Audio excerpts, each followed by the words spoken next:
Ce programme est financé par les amis et partenaires du ministère de Joyce Meyer. Ayez un cœur qui est prêt à obéir à tout ce que Dieu pourrait dire. Vous ne pouvez pas entendre Dieu si vous allez entendre sélectivement.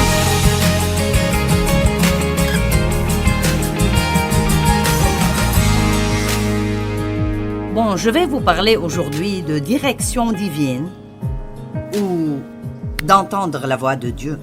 Probablement l'une des principales demandes de prière que nous recevons le plus est pour les enfants des gens et leurs proches. Et nous comprenons pourquoi les gens sont très préoccupés par leurs enfants qui ne marchent pas avec Dieu. Mais la suivante est la direction. Tant de gens ont besoin et veulent savoir quoi faire dans des situations spécifiques. Qui se trouve actuellement dans une situation où il a vraiment besoin d'entendre Dieu au sujet d'une décision qu'il doit prendre. Bon, d'accord, c'est à peu près tout le monde. Et le problème est que nous en avons besoin tout le temps. Pas seulement de temps en temps, nous devons être guidés et dirigés par le Saint-Esprit chaque jour de notre vie, aussi longtemps que nous sommes en vie. Mais avant que je commence à parler de comment entendre Dieu, je vais commencer par vous parler un peu de l'obéissance, parce qu'il est inutile que quiconque entende Dieu, si vous n'avez pas déjà décidé que vous allez faire ce que Dieu vous dit de faire. Quoi qu'il vous dise de faire. Et cela ne veut pas dire que vous allez toujours aimer ce qu'il vous dit de faire. Donc, nous devons être prêts pour, je vais utiliser un mot que personne n'aime, un peu de souffrance dans la chair. Si nous voulons plus de Dieu dans notre vie, il restera toujours un peu plus de chair qui doit partir. Vous savez, Jean a dit, je dois diminuer et il doit augmenter. Nous ne pouvons pas espérer que Dieu augmente dans notre vie si nous voulons continuer à faire ce que nous voulons faire et ne pas nous décider à écouter Dieu. Peut-être avons-nous besoin de plus d'enseignements sur l'obéissance. Nous devons avoir faim, je veux dire faim, de savoir ce que Dieu dit et ce qu'il veut que nous fassions dans nos vies, car voici la réalité. Dieu a toujours raison, et si nous ne sommes pas d'accord avec lui, nous avons toujours tort. Dieu est le seul à pouvoir guider nos vies d'une manière correcte. Et je veux dire ceci, et je veux que vous compreniez ceci. Tout ce que Dieu vous demande de faire ou de ne pas faire, tout ce qu'il vous demande d'abandonner, est toujours uniquement pour votre bien. Si nous croyons vraiment que Dieu est bon et qu'il nous aime, et qu'il nous dit d'abandonner une chose que nous ne voulons pas abandonner, de un, c'est mauvais de désobéir à Dieu, mais aussi, nous ne faisons que nous blesser nous-mêmes parce que tout ce qu'il nous dit de faire est quelque chose qui va nous donner la vie que nous disons vouloir avoir. Mais nous ne faisons pas ce que nous devons faire pour l'obtenir.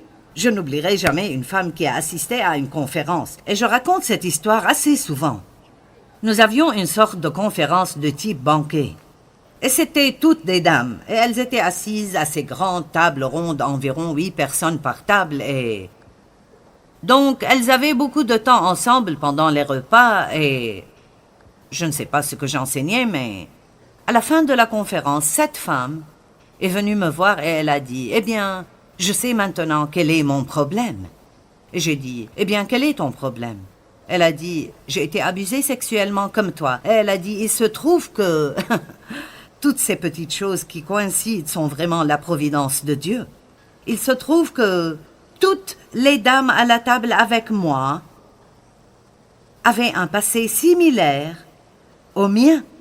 Et elle a dit, alors que je les écoutais parler de leur guérison et de tout ce que Dieu avait fait dans leur vie et à quel point elles étaient libres, je me suis rendu compte, après les avoir écoutées, que Dieu m'avait déjà dit la même chose qu'il leur a dite.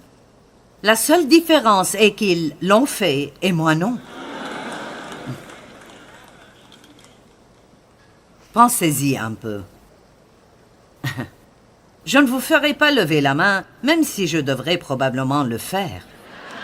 Si je devais demander maintenant, combien d'entre vous savent maintenant, sans que je dise un autre mot, qu'il y a quelque chose que Dieu vous a dit de faire, ou quelque chose qu'il vous a demandé de cesser de faire, peut-être il y a longtemps, et vous ne l'avez toujours pas fait.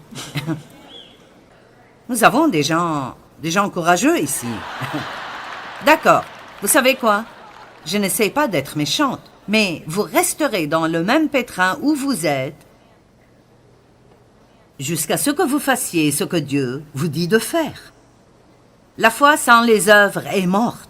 C'est bien de dire j'ai confiance en Dieu, mais si je ne fais pas ce qu'il me dit de faire, je ne pourrai aller nulle part.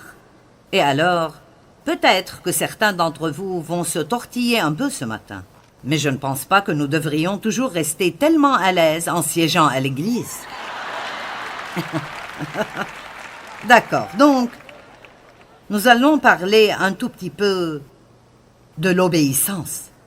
Vous connaissez l'écriture « Résistez au diable et il fuira loin de vous » ? Eh bien, ce n'est pas ce que dit l'écriture. C'est la partie que nous citons. Mais il dit en fait « Soumettez-vous à Dieu, résistez au diable et il fuira loin de vous ». Alors, nous n'avons aucun pouvoir contre Satan si nous vivons consciemment dans la désobéissance. Maintenant, Dieu est plus gracieux avec nous quand nous vivons dans l'ignorance. L'apôtre Paul a dit que Dieu lui a accordé sa grâce parce qu'il avait du zèle sans connaissance. Il persécutait les chrétiens, mais il croyait réellement qu'il faisait la bonne chose. Cependant, dès que Dieu lui a montré le contraire, il était prêt et prompt à faire un changement. Donc, si vous ne savez vraiment pas que ce que vous faites est mauvais, alors Dieu vous donnera plus de grâce un laps de temps. Mais à chaque fois que vous entendez la parole de Dieu, qu'il s'agisse de regarder ou d'écouter un message, de lire la Bible ou de venir à l'église, ce que vous obtenez est non seulement un bon message, mais plus de responsabilité.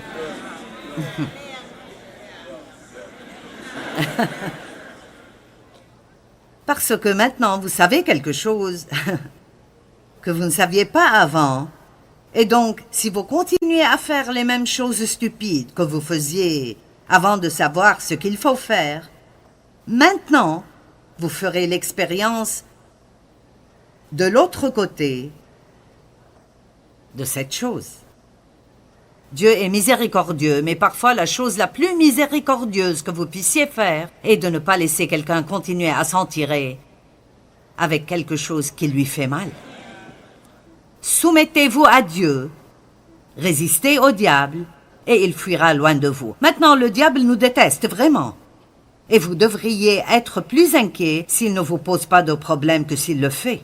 Parce que s'il ne vous pose aucun problème, c'est que vous ne lui en donnez pas. Cependant, la meilleure façon au monde de ne donner au diable aucun pouvoir sur vous est du mieux que vous pourrez de faire rapidement et promptement tout ce que Dieu vous demandera de faire. Rapidement et promptement, faites tout ce que Dieu vous demande de faire. Vous savez, je me sens mieux à ce sujet plus j'en parle. Je sens que certains d'entre vous sont prêts à faire un changement, mais certains autres ne me sourient pas encore beaucoup. Ésaïe 1,19 dit « Si vous vous décidez à m'obéir, vous mangerez le meilleur du pays. » Eh bien, nous sommes disposés. Mais ce n'est pas tout ce que dit l'Écriture. Elle dit « Si vous vous décidez à m'obéir, vous mangerez le meilleur du pays. » Je me réjouis vraiment par ce qui va se passer dans cette région dans le futur proche, parce que après avoir prêché cela, vous allez tous changer et vous aurez votre meilleur comportement pendant quelques jours. Et puis il faudra que quelqu'un revienne vous donner une nouvelle dose. Donc, pasteur, je pense que c'est une série en 10 parties pour vous. Vous voyez? D'accord. Dans Agé chapitre 1, versets 2 à 9, nous voyons une histoire extrêmement intéressante. Il dit, « Ainsi parle l'Éternel des armées. Ce peuple dit, « Le temps n'est pas venu encore, le temps de rebâtir la maison, le temple de l'Éternel. » Donc les gens disaient, non, ce n'est pas le moment de reconstruire le temple. Maintenant, dans la version classique et originale de la Bible amplifiée, il est dit, « Bien que Cyrus l'ait ordonné 18 ans auparavant. » Donc, les gens continuent à dire, « Non, ce n'est pas le bon moment. » Mais Dieu leur avait déjà dit, par un prophète, 18 ans auparavant, que c'était ce qu'ils devaient faire. Donc, ils étaient donc désobéissants pendant 18 ans. Et vous savez, l'une des principales raisons pour lesquelles nous sommes désobéissants est que, je veux dire, les gens qui aiment Dieu, et vous avez un bon cœur, mais nous faisons des excuses. Tout ce qui sera un peu inconfortable, nous pouvons trouver une excuse pour expliquer pourquoi il n'est pas temps. Et la procrastination est tellement dangereuse, c'est tellement trompeur, parce que quand nous procrastinons, nous ne le voyons pas comme de la désobéissance, parce que nous allons le faire. Allez, nous prévoyons de le faire. Nous avons l'intention de le faire. Mais à moins que Dieu ne vous ait dit d'attendre une autre fois pour lui obéir, alors, vous n'avez pas obéi jusqu'à ce que vous ayez fait ce que Dieu vous avait demandé de faire. Alléluia! Alors la parole de l'Éternel leur fut adressée par Agé. Est-il temps pour vous-même d'habiter à votre aise des maisons lambrissées, alors que le temple du Seigneur est en ruine?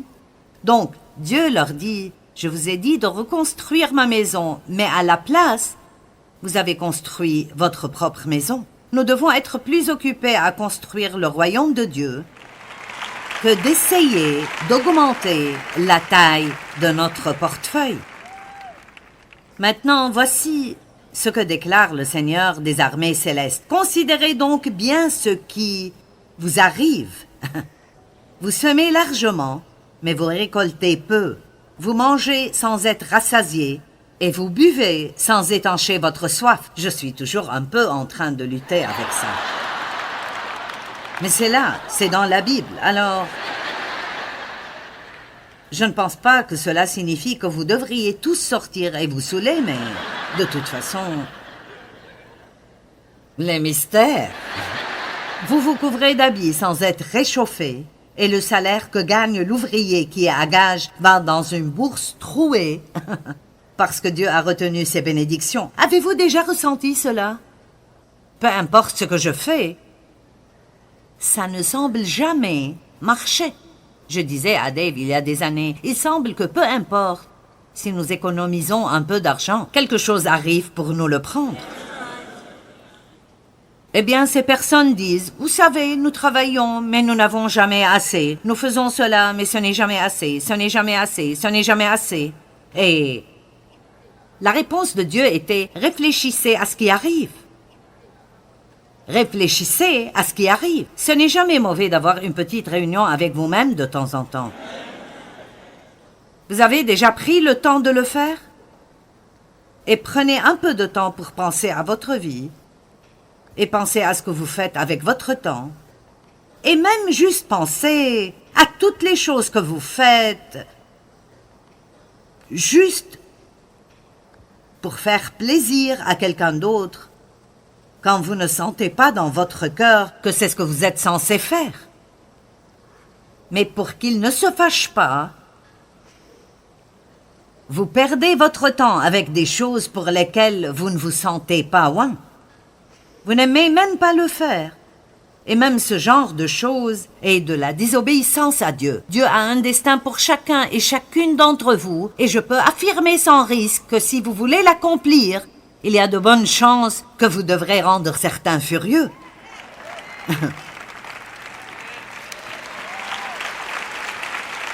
Amen. Oh, ne serions-nous pas heureux si tout le monde nous aimait et tout le monde était d'accord avec nous?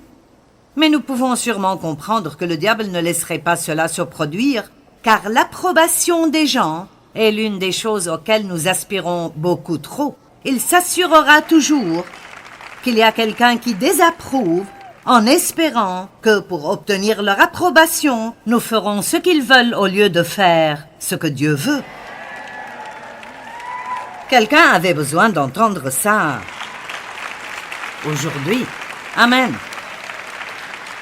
Je vais vous dire rapidement, quand Dieu m'a appelé pour commencer à enseigner, dans le groupe de gens qui m'entouraient, les femmes ne faisaient pas cela. Les gens avec qui je me trouvais, personne ne parlait de personnes qui entendent de Dieu. Et donc, quand je leur ai dit que j'ai entendu Dieu et qu'il m'a appelé pour prêcher l'Évangile au monde, je veux dire, en résumé, on m'a demandé de quitter mon église. J'ai perdu tous les amis que j'avais, sauf peut-être un ou deux. Beaucoup de nos familles se sont retournées contre nous.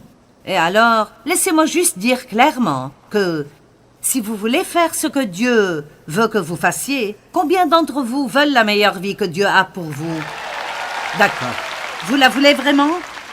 Bon, alors, il y aura des sacrifices, des choses difficiles et des décisions difficiles que vous devrez prendre.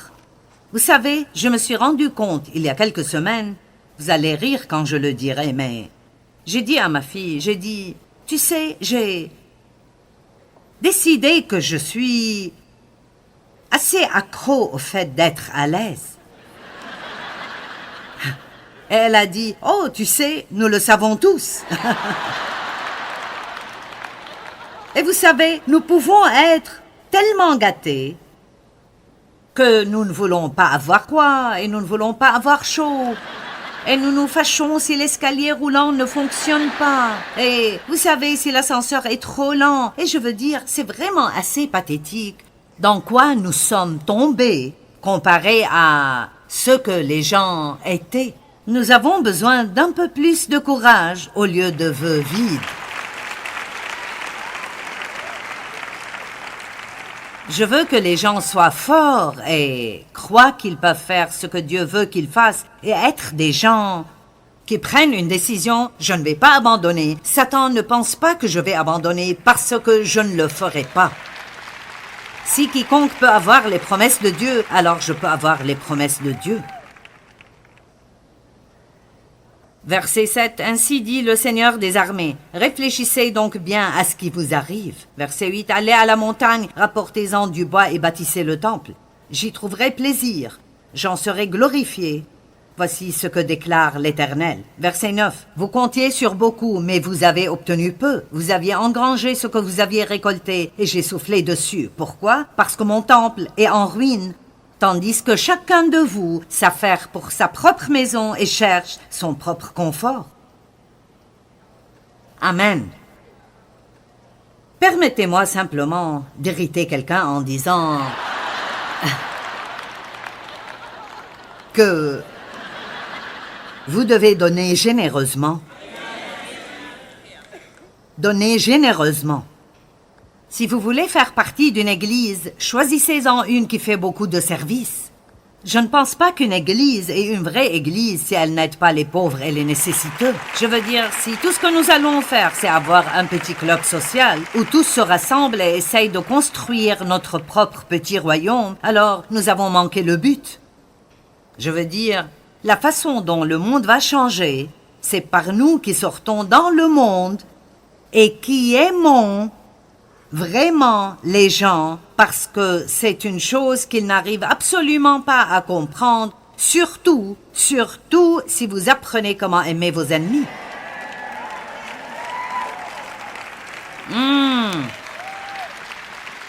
Maintenant, voyez, tout de suite, cela fait déjà souffrir quelqu'un.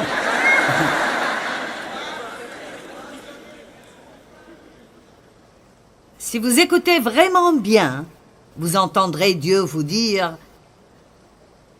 d'aider cette personne qui a été méchante au bureau et qui a maintenant un besoin. Vous voyez, regardez-vous, vous faites... Vous voyez, c'est comme ça que vous prouvez votre chrétienté. Cela va au-delà de votre autocollant et de la croix autour de votre cou. Ceci dit, maintenant que vous allez mettre en action ce que vous dites que vous êtes, si nous pouvions vivre correctement, nous n'aurions pas beaucoup à prêcher. Les gens viendraient vers nous pour les réponses. Hébreux 5:8. Bien qu'étant fils de Dieu, parlant de Jésus, qui n'a jamais désobéi au Père, il a appris l'obéissance active par tout ce qu'il a souffert. Maintenant, écoutez, Jésus n'a jamais été désobéissant, mais il a compris ce que cela signifiait vraiment d'être obéissant en faisant les choses difficiles que Dieu lui avait demandé de faire.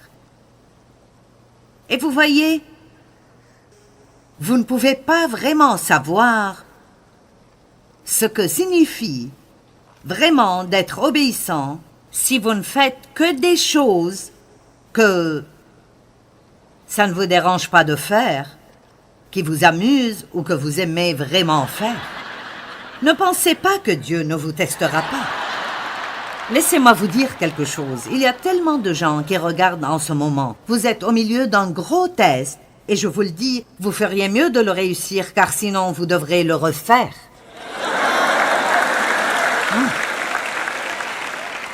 À l'école du Saint-Esprit, vous n'êtes jamais recalé. Vous devez juste continuer à faire le même test encore et encore jusqu'à ce que vous le passiez.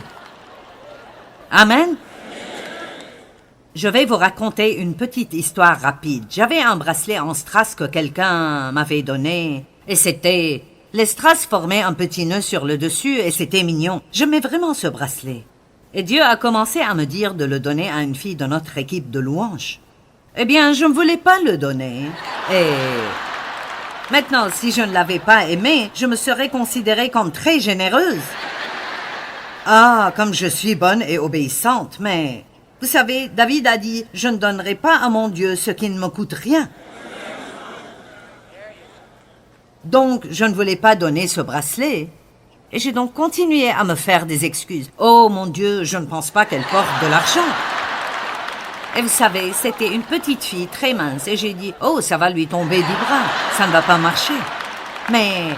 Combien d'entre vous, finalement, parfois vous en avez tellement marre que Dieu vous agace à propos de la même chose, que vous comprenez enfin, je ferais mieux de faire ceci à en finir. C'était donc avec cette attitude que je lui ai donné le bracelet. Cependant, j'ai fait preuve de générosité, comme nous le faisons. Je veux juste que tu saches ce que ce bracelet représente pour moi, et c'est si difficile de l'abandonner. Mais Dieu m'a mis sur le cœur de te le donner, et donc je veux être obéissante. Et puis j'ai continué. Pendant quelques semaines, quand je la voyais avec le bracelet, je disais, « Tu ne sais pas à quel point ça a été difficile pour moi d'abandonner ceci. » Ça me manque vraiment. Eh bien, un jour, elle me l'a rendu.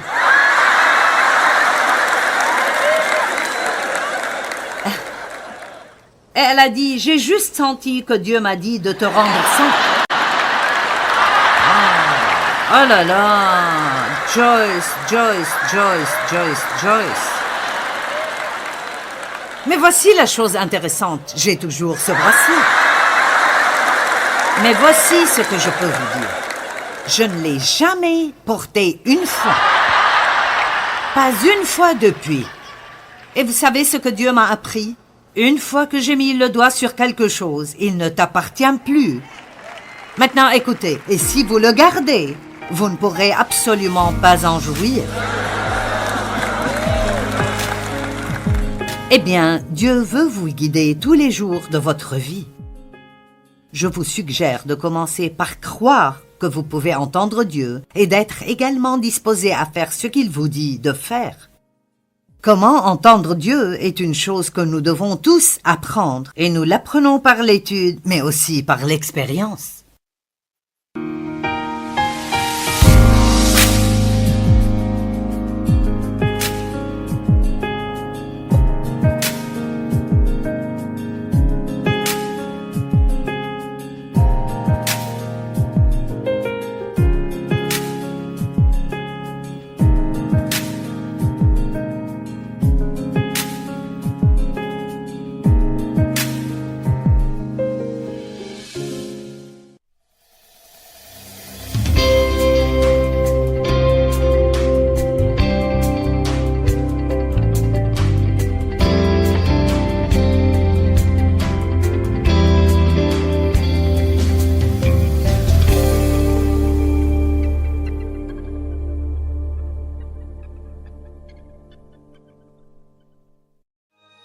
Ce programme est financé par les amis et partenaires du ministère de Joyce Meyer. Votre vie chrétienne ne vous passionnera jamais tant que vous n'aurez pas appris à avoir une communication proche avec Dieu. Et je vais simplement dire cela. Vous pouvez être aussi proche de Dieu que vous le voulez. Tout dépend du temps que vous êtes prêt à y consacrer.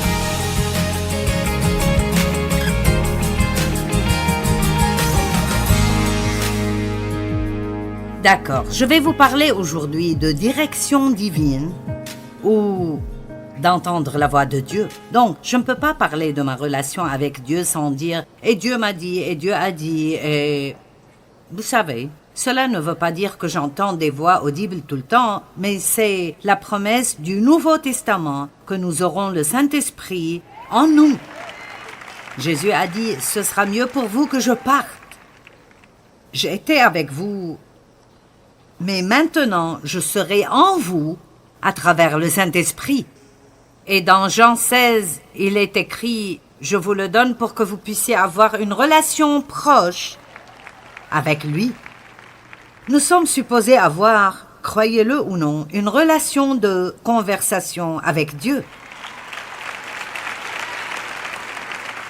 Maintenant, cela ne veut pas dire que vous allez avoir une conversation avec Dieu comme avec quelqu'un devant une tasse de café. Donc, vous devez apprendre comment Dieu parle. Mais nous devons apprendre que Dieu n'est pas seulement intéressé par notre trajet de 45 minutes à l'église le dimanche matin. Il veut entrer dans toute notre vie, chaque jour, toute notre vie. Je vous défie simplement d'inviter Dieu à changer n'importe quel domaine de votre vie qu'il veuille. Allez, quelqu'un est d'accord, je vais te parler. Mon Dieu, je t'invite à t'impliquer dans tous les domaines de ma vie que tu veux. Ouvre les portes que j'avais fermées devant toi. Je te donne accès à mes pensées, mes finances, mes amis, mon divertissement, mes habits. Je veux que tu répares tout ce qui est en moi pour que je devienne de plus en plus semblable à toi. Il y a quelqu'un? Et puis-je vous dire quelque chose? Je crois vraiment cela. Lorsque vous entendez une telle prédication, je pense que cela excite votre esprit.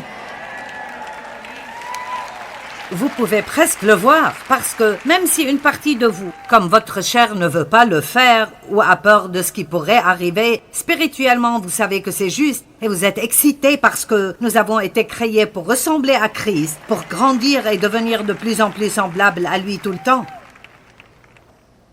Génial! J'aime ce message. Donc, si vous voulez entendre Dieu, la première chose à faire est de croire que vous pouvez le faire. Donc, probablement pas ici, vous n'expérimenterez pas cela, mais si vous regardez la télé, vous avez... C'est quelque chose de nouveau pour vous, entendre Dieu. Je suis allée à une église pendant longtemps et je n'ai jamais entendu la voix de Dieu. Ou sinon, je ne savais pas ce que j'entendais. Je ne savais vraiment pas, je n'avais pas appris ça. En fait, il semble presque qu'il est dangereux pour les gens de penser qu'ils entendent la voix de Dieu. Une femme a dit, pourquoi est-ce que si nous parlons à Dieu, c'est une prière, et s'il nous parle, nous sommes cinglés?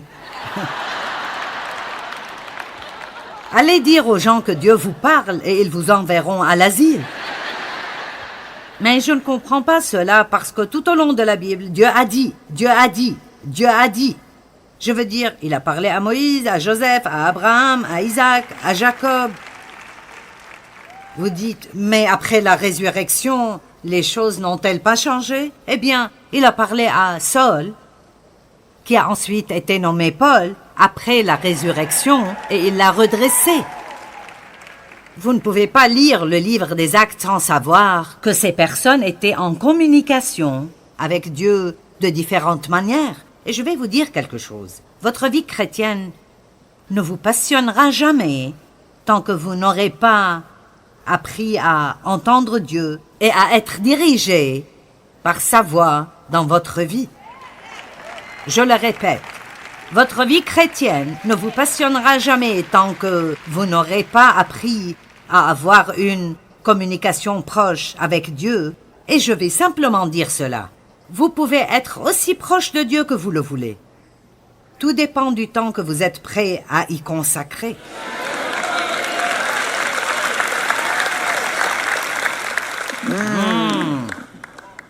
Le temps. Vous ne pouvez pas avoir de bonnes relations avec quelqu'un sans temps. Pas vos enfants, pas avec votre époux, pas des amis. Les relations sont construites sur le temps et sur l'implication dans la vie l'un de l'autre. Donc, cette réunion où j'étais, je parlais de Dieu m'a dit ceci et j'ai senti que Dieu a dit ça. Et l'homme en charge s'est levé derrière moi et il m'a corrigé. C'était amusant. Mais ensuite, c'était très émouvant pour moi parce que le prédicateur suivant qui s'est levé était quelqu'un qui était un peu plus accepté et respecté dans ces milieux. Et il a enseigné un message sur les chuchotements de Dieu. Et tout le monde a adoré cela. C'est la même chose. Maintenant, je ne sais pas pourquoi les gens paniquent si vous dites que Dieu vous a dit quelque chose, ou vous a montré quelque chose, ou vous a mis quelque chose sur le cœur. Je pense qu'il y a des façons de le dire, et des façons dont nous ne devons pas le dire, surtout si vous êtes entouré de gens qui ne le comprennent pas. Je ne dirai pas tout le temps « Dieu m'a dit ceci, Dieu m'a dit cela ». J'ai un peu appris à adapter la langue. Je crois que Dieu m'a mis sur le cœur. Ou je sens que Dieu me conduit vers... Parce que vous pouvez vraiment faire fuir beaucoup de gens. Si vous utilisez un langage super spirituel qu'ils ne comprennent pas, ça va juste vous faire passer pour dingue. Dites tous, j'entends la voix de Dieu.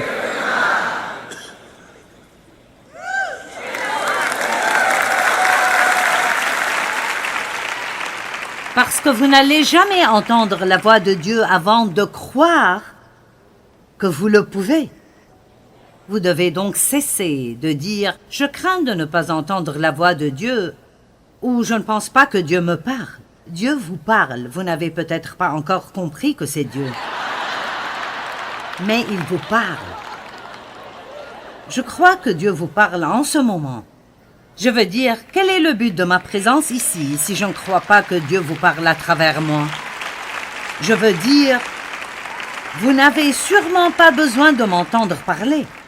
Vous devez entendre Dieu, et donc chaque fois que vous venez à l'église, vous devez avoir l'attitude que Dieu va me parler aujourd'hui.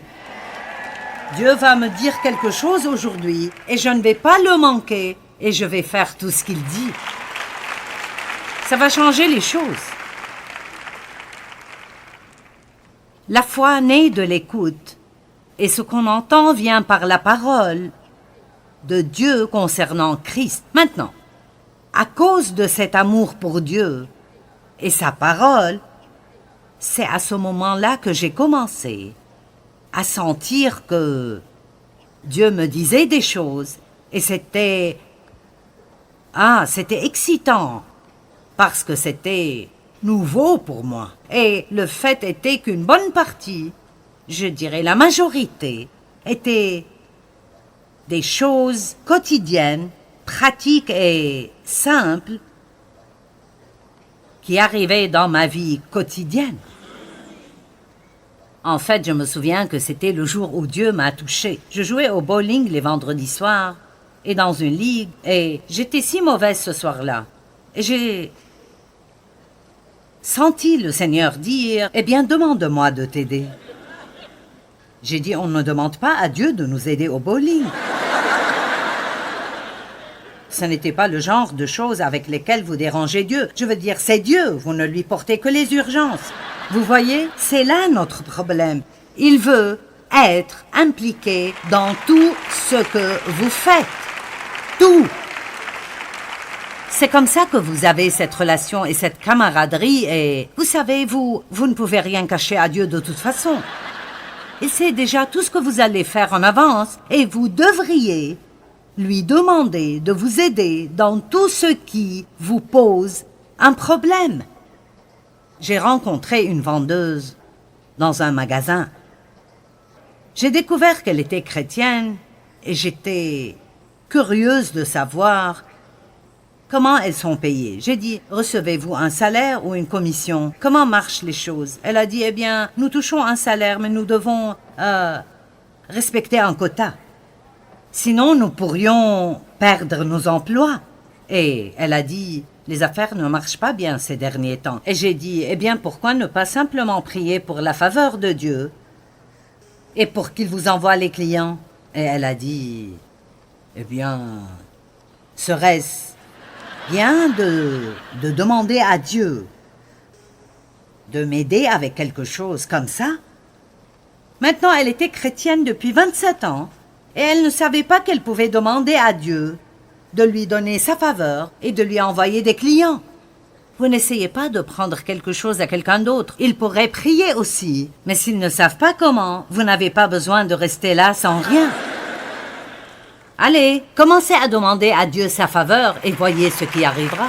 Je veux dire, j'aime ceci. Je fais confiance à Dieu pour la faveur et je vois les choses les plus amusantes, les plus drôles. C'est comme un petit clin d'œil de Dieu. Allez, vous n'avez pas parce que vous ne demandez pas. Commencez à demander. Eh bien, et si je demande la mauvaise chose, eh bien, vous ne l'aurez pas. Donc, j'ai demandé à Dieu, d'accord Seigneur, aide-moi à jouer au bowling. Et j'ai commencé à avoir des strikes et des spares, et c'était juste wow. Vous savez, je me souviens d'avoir été si excitée d'entendre Dieu. Et maintenant, vous savez, j'avais ces moments où, mon Dieu, j'ai besoin d'entendre ta voix, j'ai besoin d'une parole, Seigneur. Et après, vous connaissez ceci. Et puis, je plongeais dans ma Bible et...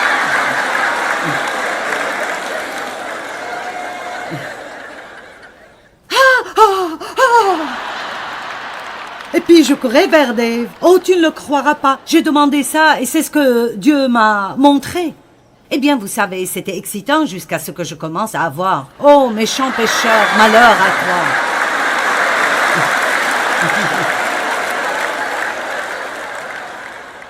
Vous êtes allé un peu trop loin quand il vous faut 12 essais pour trouver quelque chose que vous...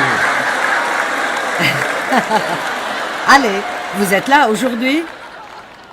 12 essais pour trouver ce que vous aimeriez réellement avoir. Eh bien, pourquoi ça? Eh bien, quand tu es un bébé chrétien et Dieu essaiera de faire ses preuves, il fera des choses incroyables. Mais j'ai dit hier soir et je le répète, plus on marche longtemps avec Dieu, moins on voit ce genre de choses. Vous savez pourquoi?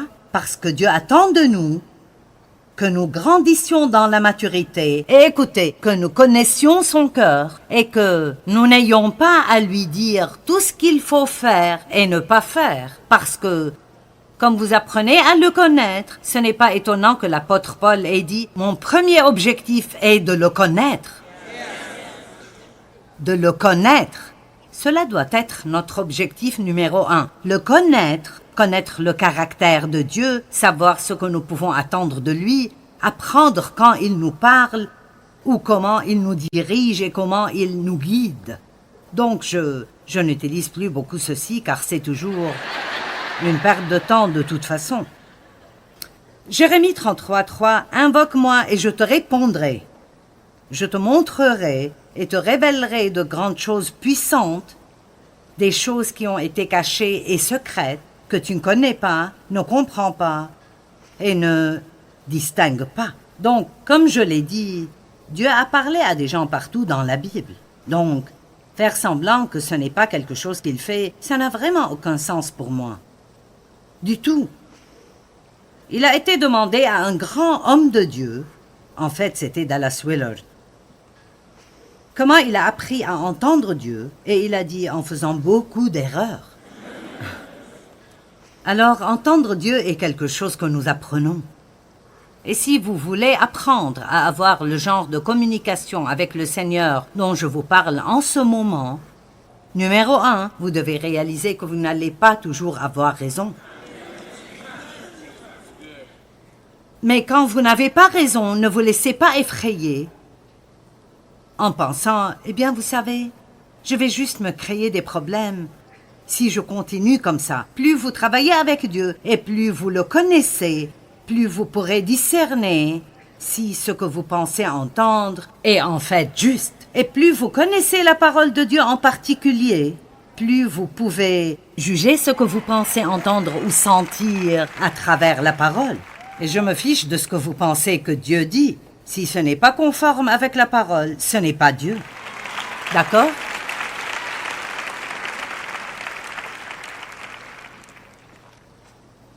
Croyez que Dieu vous parlera plus que vous croyez en votre capacité de l'entendre. Quelques-uns ont compris, mais c'est quelque chose qui m'a vraiment aidé, car j'avais l'habitude d'essayer d'entendre de Dieu et d'essayer d'entendre de Dieu. Lorsque vous entrez dans l'un de ces modes, vous vous retrouvez tellement confus. Et en fait, c'est une opportunité pour le diable de profiter de vous et de vous tromper. Donc le Seigneur m'a mis sur le cœur, il a dit, au lieu de croire en ta capacité de m'entendre, crois que je te parle. Vous voyez, quand Dieu parle, il a ses moyens de s'assurer que vous savez que c'est lui. Alors, vous pouvez vous débarrasser de beaucoup de pression maintenant et dire, au lieu d'essayer d'écouter Dieu, quand j'ai besoin de savoir quelque chose, mon Dieu, je vais te demander et je vais t'attendre et même te remercier tous les jours parce que tu me parleras au bon moment et de la bonne manière et que tu t'assureras que je ne serai pas dérouté et que je saurai ce que tu dis.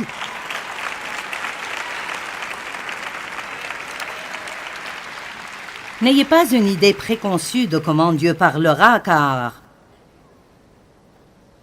il va vous surprendre. Dès que vous pensez l'avoir compris d'une manière, il fera quelque chose de différent. Ayez un cœur qui est prêt à obéir à tout ce que Dieu pourrait dire. Vous ne pouvez pas entendre Dieu si vous allez entendre sélectivement. Cela signifie « je n'aime pas ça, donc ce n'est pas Dieu ». Eh bien, j'aime ceci, alors c'est Dieu. Amen. Si Dieu ne vous parle pas, ce serait peut-être une bonne idée de vous demander si vous avez fait la dernière chose qu'il vous a dit de faire. Je fais juste quelques commentaires des choses que j'ai apprises au fil des ans. Cet après-midi, nous allons parler de quelques détails sur comment Dieu parle et comment vous pouvez entendre. Mais toutes ces choses sont importantes. Par exemple, est-ce que vous essayez d'entendre de Dieu sur quelque chose d'important, mais vous êtes en colère contre quelqu'un?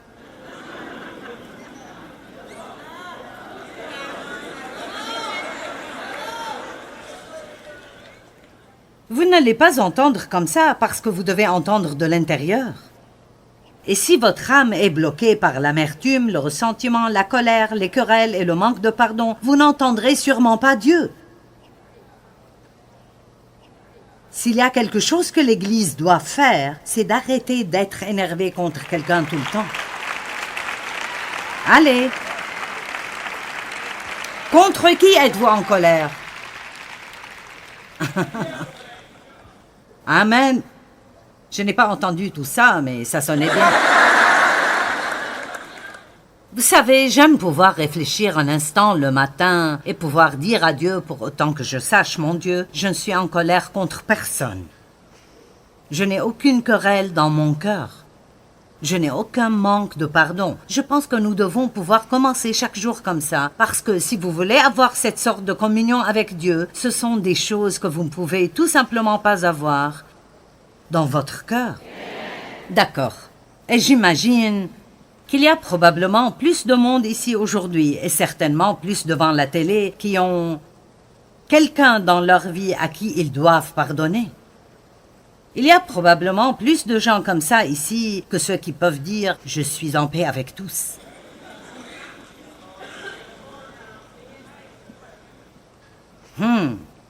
Voici encore ce silence.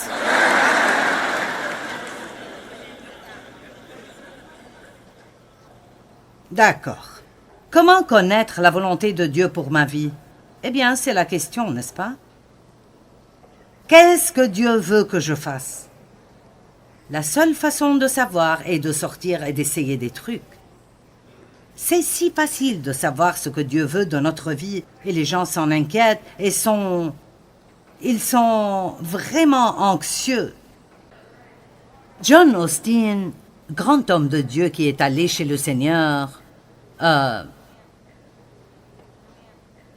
missionnaire est allé le voir une fois et a dit « Je suis si confus, je ne sais pas quoi faire.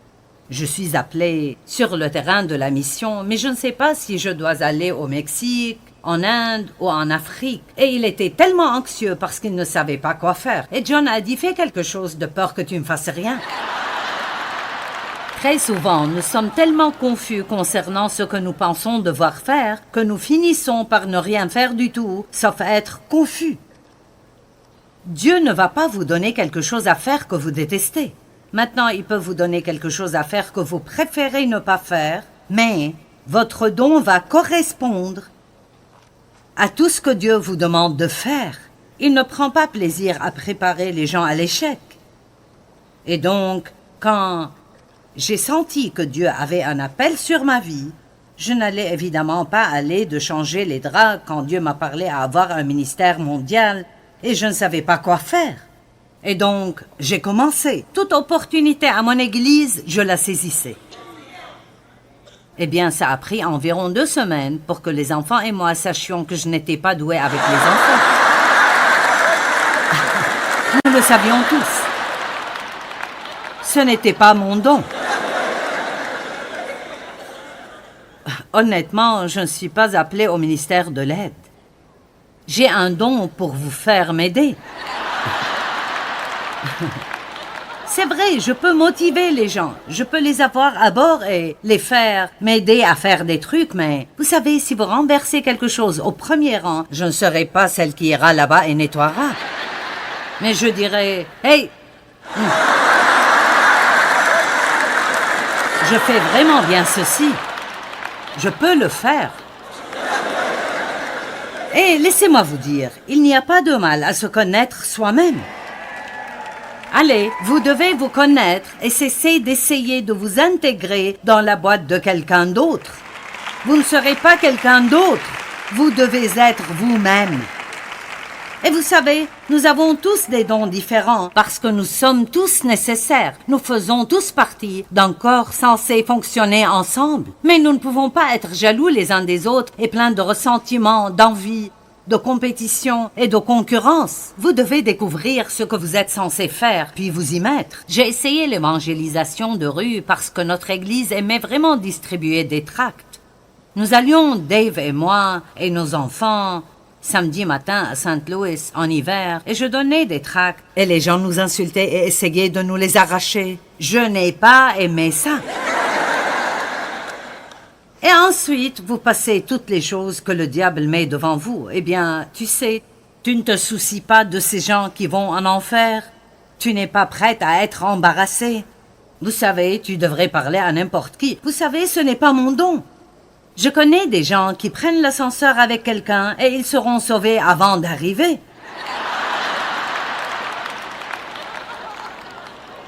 Mais ils ne le font pas avec moi, parce que ce n'est pas moi, et ça ne fait rien.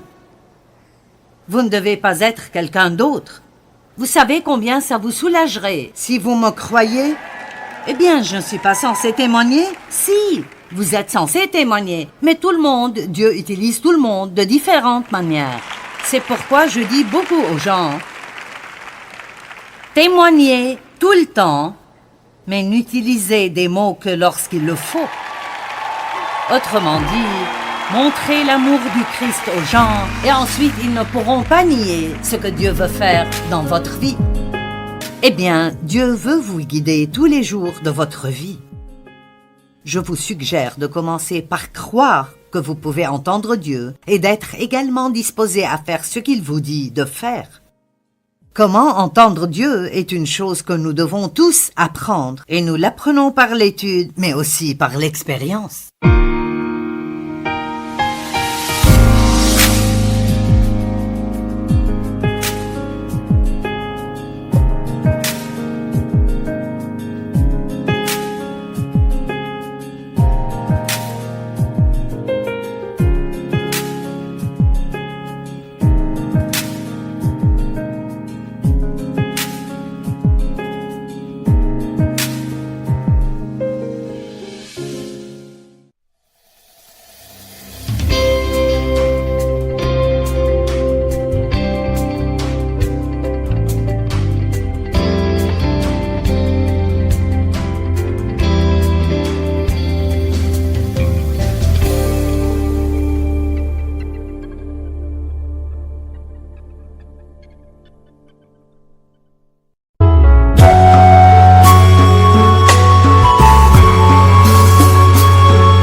khắp phương trời vẫn nhớ tới quê hương. Người về đây thăm làng Trù quê mẹ và làng Sen quê cha, xúc động bồi hồi người rơi giọt lệ, thương mái nhà tranh thương đất mẹ nghèo.